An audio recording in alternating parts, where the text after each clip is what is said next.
Clip number 1526۔ اس clip میں آپ قرآن پاک کی سورہ زاریات کی آیت نمبر 54 سے 56 تک کی تلاوت، ترجمہ اور تفسیر قرآن صراط الجنان سماعت فرمائیں گے۔ بسم اللہ الرحمن الرحیم۔ ترجمہ، اللہ کے نام سے شروع جو نہایت مہربان رحمت والا ہے۔ فتول عنہم فما انت بملوم وذکر فإن الذکرى تنفع المؤمنین۔ ترجمہ، تو اے حبیب تم ان سے منہ پھیر لو تو تم پر کوئی ملامت نہیں، اور سمجھاؤ کہ سمجھانا ایمان والوں کو فائدہ دیتا ہے۔ فتول عنہم، تو اے محبوب تم ان سے منہ پھیر لو۔ اس آیت اور اس کے بعد والی آیت کا خلاصہ یہ ہے کہ اے حبیب صلی اللہ تعالیٰ علیہ وآلہ وسلم، آپ ان کفار سے منہ پھیر لیں، کیونکہ آپ رسالت کی تبلیغ فرما چکے اور اسلام کی دعوت اور ہدایت دینے میں انتہائی محنت کر چکے، اور آپ نے اپنی کوشش میں معمولی سی بات بھی نہ چھوڑی، تو ان کے ایمان نہ لانے سے آپ پر کوئی ملامت نہیں۔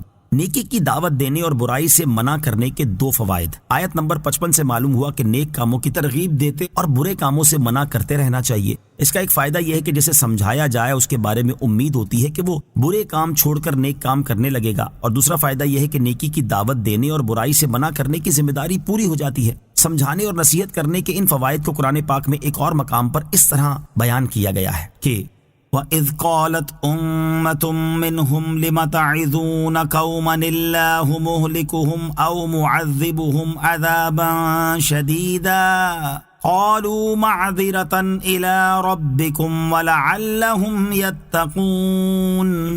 ترجمہ، اور جب ان میں سے ایک گروہ نے کہا تم ان لوگوں کو کیوں نصیحت کرتے ہو جنہیں اللہ ہلاک کرنے والا ہے یا انہیں سخت عذاب دینے والا ہے، انہوں نے کہا تمہارے رب کے حضور عذر پیش کرنے کے لیے اور شاید یہ ڈریں۔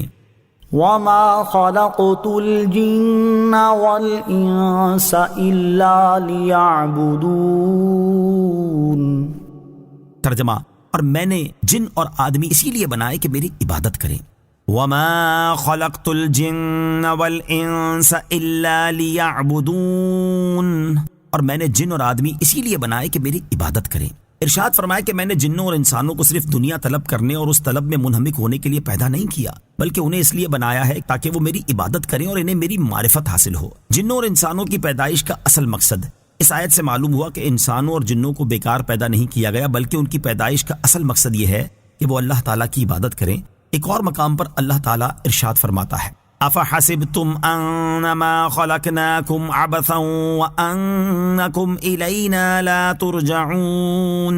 ترجمہ، تو کیا تم یہ سمجھتے ہو کہ ہم نے تمہیں بیکار بنایا اور تم ہماری طرف لوٹائے نہیں جاؤ گے؟ اور ارشاد فرمایا تبارک الذی بیدہ الملک وہو علی کل شیء قدیر الذی خلق الموت والحیاة لیبلوکم ایکم احسن عملا وَهُوَ الْعَزِيزُ الْغَفُورُ۔